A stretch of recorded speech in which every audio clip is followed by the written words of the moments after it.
Bonjour bien-aimés. La fois dernière, nous avons étudié le sous-module D du module 6, axé sur l'histoire de la célèbre prostituée Rahab. Prostituée Rahab qui pourtant a été rendue juste. Et dans le même temps, des gens qui se voyaient bons, des gens qui étaient justes, qui se voyaient vrais adorateurs dans Jéricho, ont été détruits.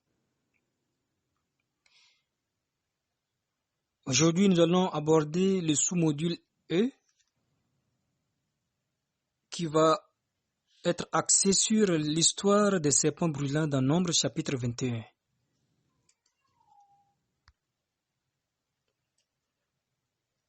Nous allons lire ce passage, Nombre chapitre 21 du verset 4 à 9.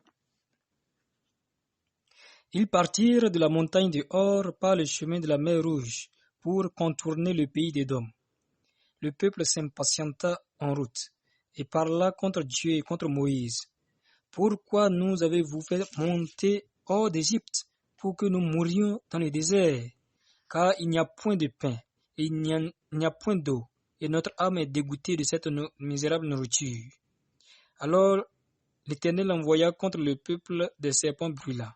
Ils mordirent le peuple, et il mourut beaucoup de gens en Israël. Le peuple vint à Moïse et dit, « Nous avons péché, car nous avons parlé contre l'Éternel et contre toi.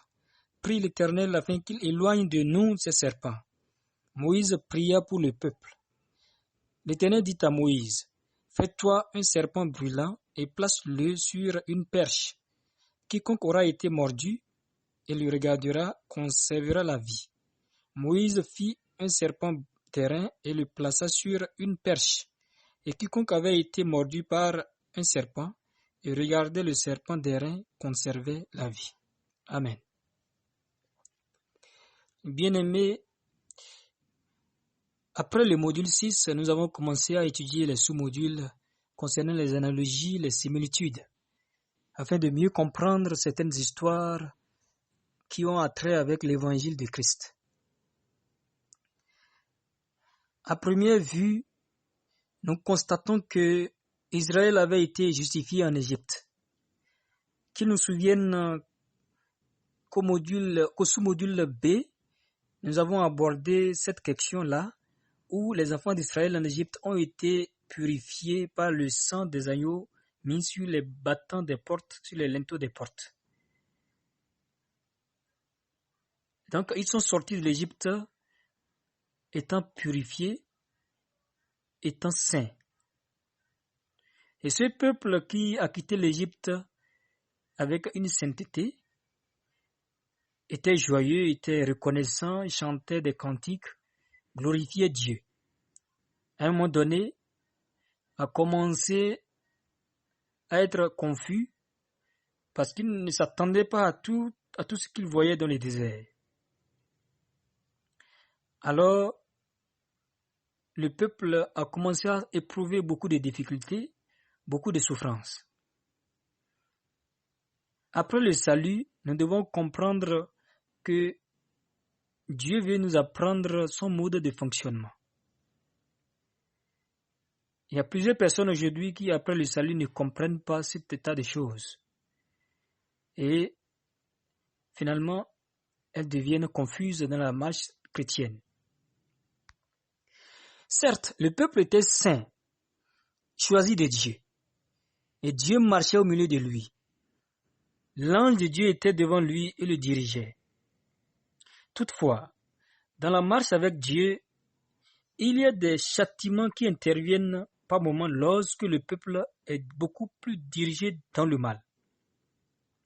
Bien-aimés, le manque de confiance en Dieu nous amène à sous-estimer la puissance de Dieu et même à blasphémer quelquefois.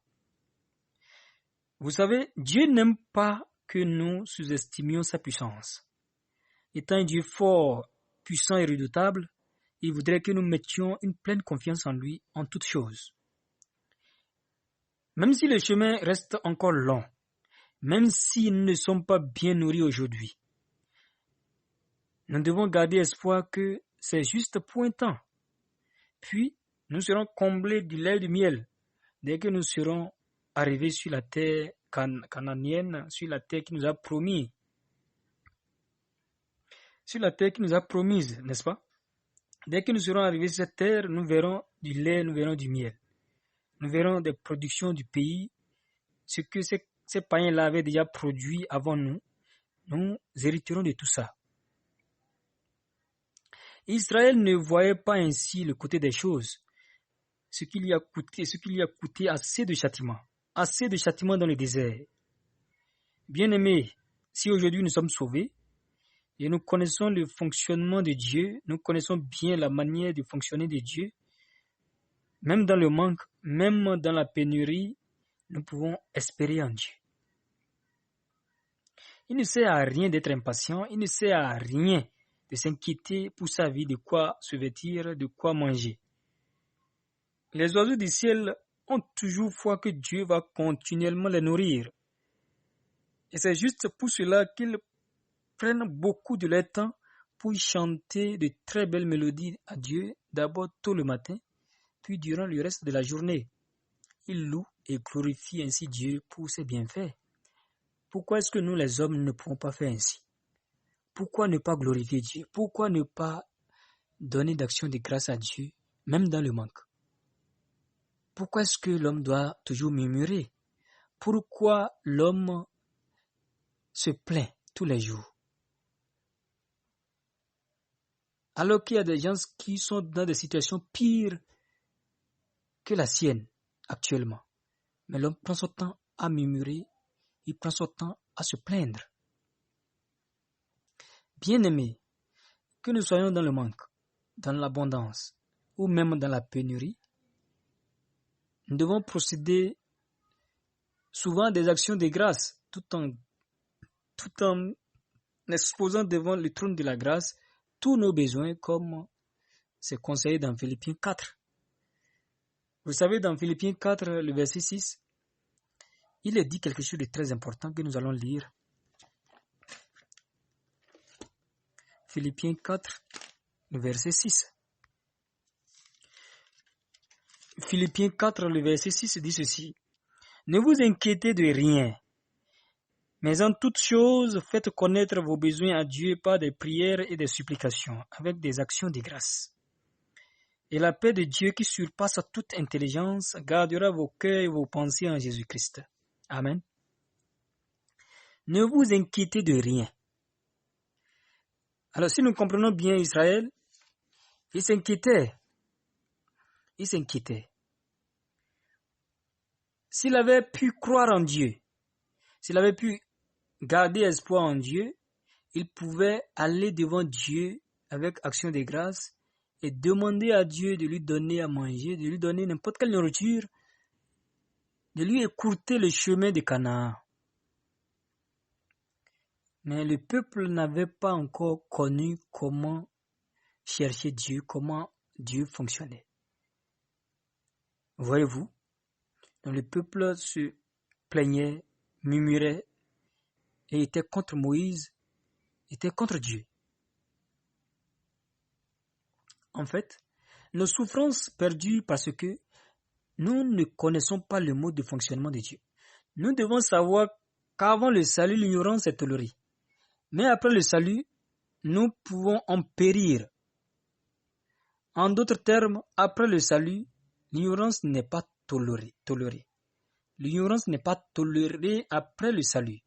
C'est pourquoi il est dit dans la parole que mon peuple périt faute de connaissance. Dès lors que nous avons connu l'évangile de Christ, le Seigneur considère que nous ne sommes plus dans l'ignorance. Nous sommes déjà en contact de la parole, nous avons eu le don du Saint-Esprit, nous pouvons maintenant communiquer avec Dieu pour savoir sa volonté exactement. Donc si nous n'apprenons pas le mode de fonctionnement de Dieu, si nous ne connaissons pas comment Dieu veut que nous venions devant lui pour nos besoins, pour nos difficultés, nos problèmes, alors nous allons nous plaindre, nous allons murmurer devant Dieu et il va y avoir beaucoup de problèmes dans notre vie. C'est vraiment important ce côté-là. Nous devons donc apprendre Dieu pour savoir comment marcher avec lui. C'était un défaut récurrent chez les enfants d'Israël, ce qui a valu le châtiment d'envoi des serpents brûlants. Oui, quand on lit le passage du verset 4, à partir du verset 4 au verset 5, du verset 4 au verset 5, ils partirent de la montagne de Hor par le chemin de la mer Rouge pour contourner le pays d'Édom. Le peuple s'impatienta en route et parla contre Dieu et contre Moïse. Pourquoi nous avez-vous fait monter hors d'Égypte pour que nous mourions dans le désert? Car il n'y a point de pain et il n'y a point d'eau, et notre âme est dégoûtée de cette misérable nourriture. On voit déjà là que le peuple murmurait, n'est-ce pas? Le peuple se plaignait à cause de sa souffrance. Et dans le verset 6, alors l'Éternel envoya contre le peuple des serpents brûlants. Ils mordirent le peuple et il mourut beaucoup de gens en Israël. Dieu a envoyé des serpents brûlants, n'est-ce pas? Bien qu'ils soient élus de Dieu, bien qu'ils soient enfants de Dieu, bien qu'ils soient déjà sanctifiés depuis l'Égypte, bien qu'ils soient peuple saint, mais Dieu a envoyé des serpents brûlants. Pourquoi? Parce qu'ils étaient en train de mépriser Dieu. Bien-aimés, cela n'est pas à dire que aujourd'hui Dieu va nous envoyer des serpents brûlants si nous commettons des fautes. Non. Oui, Dieu a envoyé des serpents brûlants sur Israël pour les châtier dans le temps. Mais aujourd'hui, nous avons eu la grâce de Jésus-Christ. Jésus est venu nous sauver de toutes les malédictions de la loi. Alors, le Seigneur va nous châtier aujourd'hui selon sa grâce en Christ. Amen. Cette histoire de Nombres chapitre 21 nous enseigne non seulement la vie de foi des enfants d'Israël après leur salut, mais aussi une analogie se référant à la manière du pardon des péchés. C'est-à-dire le pardon des péchés, selon que Dieu le conçoit, c'est révélé à travers cette histoire de Nombres chapitre 21. Nous allons essayer de voir pas à pas comment est-ce que Dieu nous révèle une autre face du pardon des péchés dans ce passage. D'abord, nous constatons que le peuple était impatient. Et donc, il a commencé à murmurer, il a commencé à mépriser Dieu. Il y a eu donc comme désobéissance. Le peuple ne voulait plus avancer avec Moïse. Ensuite, Dieu a envoyé les serpents brûlants comme châtiment pour les amener à l'ordre. Heureusement, dans le verset 7, nous constatons que le peuple a reconnu son péché, a reconnu sa faute et est venu devant Moïse. Lisons ce verset-là. Le peuple vint à Moïse et dit, « Nous avons péché, car nous avons parlé contre l'Éternel et contre toi. Prie l'Éternel afin qu'il éloigne de nous ces serpents. » Moïse pria pour le peuple. Bien-aimés, puisqu'ils sont déjà sanctifiés, puisqu'ils sont déjà des enfants de Dieu, ils ne peuvent que faire recours à Dieu à travers son serviteur, à travers Moïse. Moïse conduisait le peuple, c'est-à-dire Dieu conduisait le peuple à travers Moïse, n'est-ce pas? Si on est sanctifié et que Dieu envoie des châtiments, on a besoin de la grâce de Dieu pour être sauvé de ce châtiment. Le peuple pouvait se mettre à genoux et prier pour ce péché qu'il a commis. Non. Le peuple est conscient qu'il est déjà sanctifié de tous ses péchés, mais à cause de ses fautes présentement, il est châtié. Voyez-vous? Et le peuple est venu devant Moïse, et Moïse a recueilli sa requête. Il est allé devant Dieu. Il a prié pour le peuple. Mais ici, nous constatons quelque chose d'important à noter, c'est que le peuple est parti devant Moïse avec une pensée charnelle, une pensée propre à lui-même. Quelle est cette pensée? Il demandait à Moïse d'aller devant Dieu et de dire à Dieu d'éloigner de lui les serpents brûlants. C'est ce qui est normal, n'est-ce pas? Il faut que les serpents brûlants soient éloignés de nous, sinon nous allons tous mourir. Moïse a prié. Mais quand nous lisons la réponse de Dieu à la prière de Moïse, et nous voyons que Dieu ne donne pas une solution telle que le peuple l'a escompté. Le peuple s'attendait à recevoir de Dieu l'éloignement des serpents brûlants. Mais dans le verset 8, il est dit, l'Éternel dit à Moïse, fais-toi un serpent brûlant et place-le sur une perche. Quiconque aura été mordu et le regardera, conservera la vie. Moïse fit un serpent d'airain, et le plaça sur une perche. Et quiconque avait été mordu par un serpent et le regardait, conservait la vie. Dieu n'a pas éloigné les serpents brûlants. Les serpents brûlants étaient toujours là. Mais il a demandé à Moïse de fabriquer un autre serpent qu'il va placer sur un bois très élevé. En demandant au peuple de regarder, de considérer et de croire au serpent d'airain que Moïse a fabriqué et qui est élevé au milieu du peuple. Ils ont déjà méprisé Moïse, ils l'ont déjà insulté. Mais Dieu dit que c'est par le serpent d'airain qu'il a mis en haut que tous vont avoir la vie. Le serpent d'airain est venu de la parole que Dieu a prononcée. Si c'est venu de la parole que Dieu a prononcée, ça veut dire que dans le serpent d'airain, il y a la vie. Il y a la puissance. Amen. La foi au serpent d'airain fait par Moïse importe maintenant. Pour Dieu, le serpent d'airain est plus puissant que les serpents brûlants. Aussi nombreux qu'ils soient, les serpents brûlants sont inférieurs aux serpents d'airain que Moïse a fabriqués. Même si les serpents brûlants sont nombreux, même s'ils sont 1 million, 2 millions, 1 milliard à les mordre, le Seigneur dit que le seul serpent d'airain fabriqué et placé en haut est plus puissant et en lui se trouve la vie, la délivrance. De deux, la volonté de Dieu pour eux maintenant n'est plus de considérer les serpents brûlants, c'est de les ignorer. Et à présent, de savoir que leur vie se trouve dans le serpent d'airain.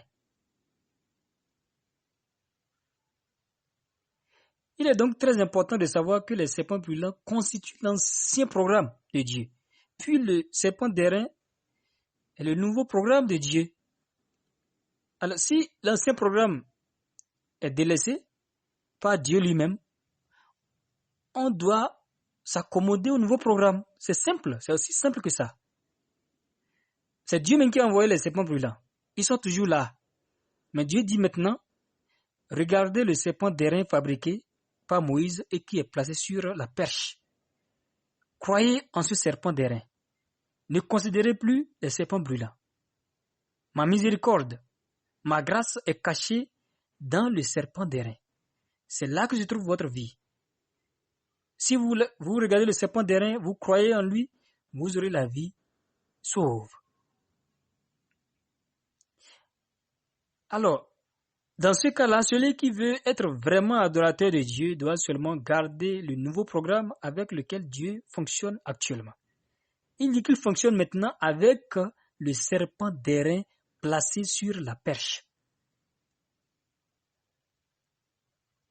Alors, il va falloir que tout Israël croit, n'est-ce pas? Croit que le serpent d'airain est plus puissant que les serpents brûlants. À partir de Nombre chapitre 21, nous constatons que Dieu a entamé les grandes étapes de la foi à l'égard d'Israël. Israël voulait que Dieu éloigne les serpents brûlants. C'était ça le vœu de son cœur. Mais Dieu n'a pas agi ainsi. Dieu a laissé les serpents brûlants et il a amené le peuple à croire à un seul serpent d'airain, un objet que Dieu a placé en haut à travers Moïse. Alors, qu'est-ce que cela nous révèle vraiment? D'abord, nous voyons les serpents brûlants qui représentent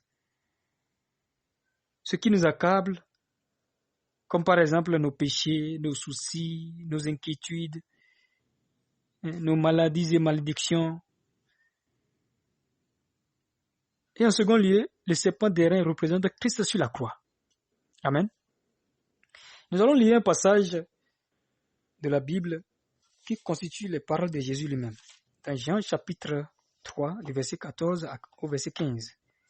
Jean chapitre 3, du verset 14 au verset 15.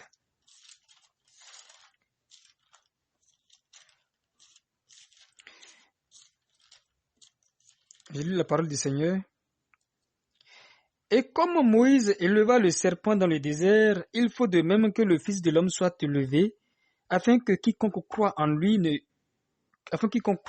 ait la vie éternelle. Voilà. Et comme Moïse éleva le serpent dans le désert, il faut de même que le Fils de l'homme soit élevé, afin que quiconque croit en lui ait la vie éternelle. Ici, Jésus dit quoi? Moïse dans le désert a élevé le serpent, n'est-ce pas? Le serpent d'airain, qui a sauvé la vie d'une multitude. De cette même manière, le Fils de l'homme qui est Jésus doit être élevé afin que quiconque croit en lui ait la vie éternelle. Croire, c'est différent de fournir des œuvres. Croire, c'est accepter telle qu'elle est. Telle qu'elle, il faut l'accepter telle qu'elle. Si on dit croire et j'ajoute mes œuvres, ce n'est plus croire. Mes œuvres annulent la foi par là. Croire, c'est d'accepter que c'est rouge ou bien que c'est blanc ou que c'est noir. Dieu nous dit que de cette même manière que le serpent d'airain a été élevé sur le bois dans le désert pour la vie de tout Israël, pour sauver Israël des serpents brûlants, aujourd'hui également, il est écrit que il fallait que le Fils de l'homme soit élevé sur la croix afin que quiconque croit en lui ait la vie éternelle. Ici, quiconque, n'importe qui. Il ne s'agit pas du bon ou du mauvais. N'importe qui croit va avoir la vie éternelle. Croire. Si je crois, ça veut dire que tous mes péchés vont être pardonnés. Je vais être guéri de toutes mes maladies. Je vais être sauvé de toutes les malédictions de la loi, de toutes les malédictions de ce monde. Je vais être au-dessus de toutes choses dans ce monde. Amen. Mais le problème est quoi? Les hommes croient à ce Jésus élevé sur la croix par la bouche. Ils prononcent que Jésus les a sauvés de leurs péchés, Jésus les a purifiés de leurs péchés, mais ils demeurent toujours pécheurs. Leur identité spirituelle ne change pas. Ils sont nés pécheurs, ils demeurent pécheurs, adorateurs pécheurs, pasteurs pécheurs, serviteurs de Dieu pécheurs, et ils ne font que blasphémer les valeurs cardinales bibliques. C'est un grand problème dans le christianisme aujourd'hui. Le Seigneur nous dit, comme ce serpent d'airain a été élevé dans le désert pour sauver Israël de tous les serpents brûlants, Jésus aussi va être élevé aujourd'hui pour nous, les pécheurs, pour nous sauver de quoi? Des serpents brûlants? Non. Ce qui représente les serpents brûlants pour nous aujourd'hui, ce sont nos péchés. Ce sont nos péchés, les puissances ténébreuses de ce monde. Alors si nous croyons à Jésus, élevé sur la croix, nous allons être sauvés de toutes ces choses. Amen. C'est cela la parole même. Donc nous pouvons dire que le serpent d'airain était l'image de Jésus-Christ sur la croix. C'est-à-dire le véritable maintenant, le véritable, l'original, c'est Jésus sur la croix. Jésus crucifié sur la croix. Tout ce qui se faisait dans l'Ancien Testament était l'ombre de Jésus. L'ombre de Jésus.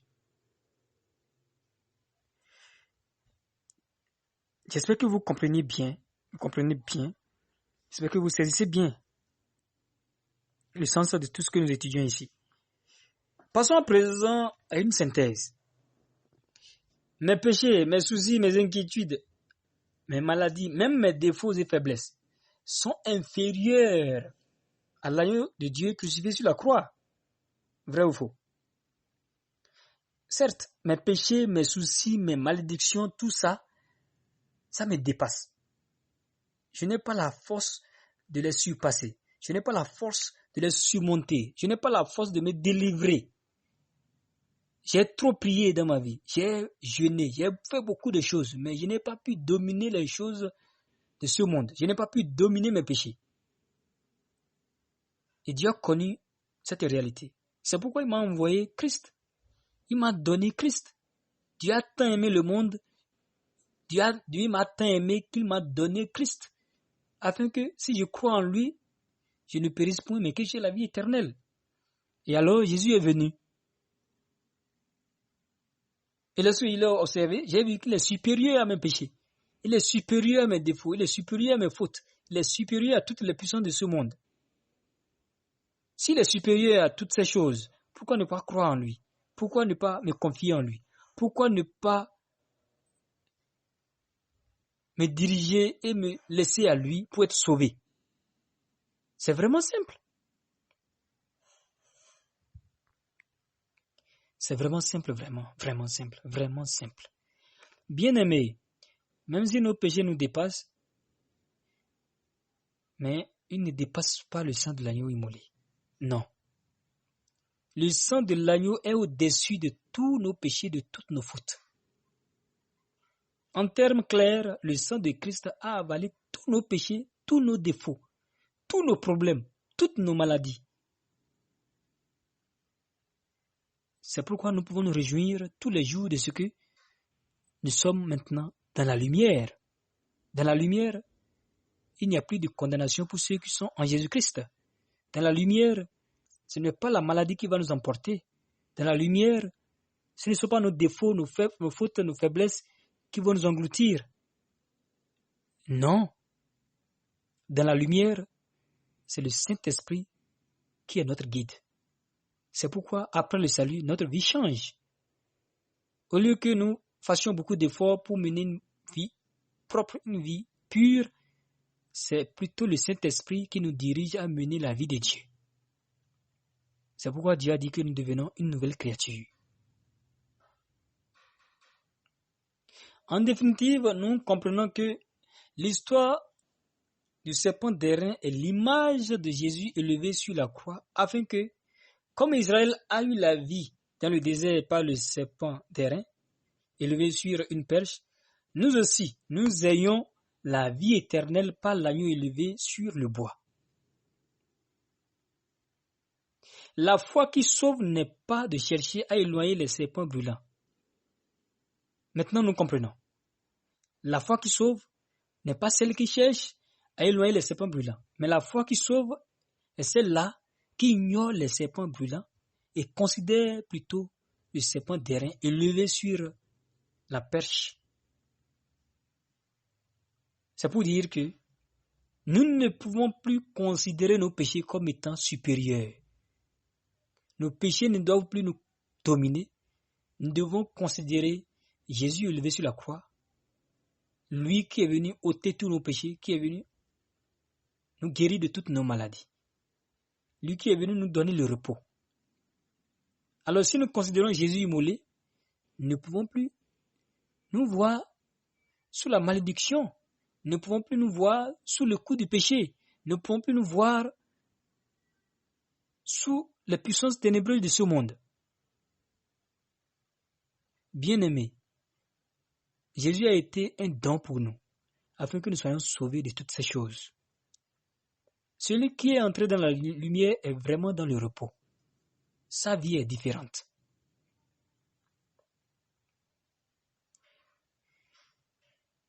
C'est un plaisir pour moi de rester encore en connexion avec vous autour de ce sous-module pour échanger autour de l'histoire des serpents brûlants.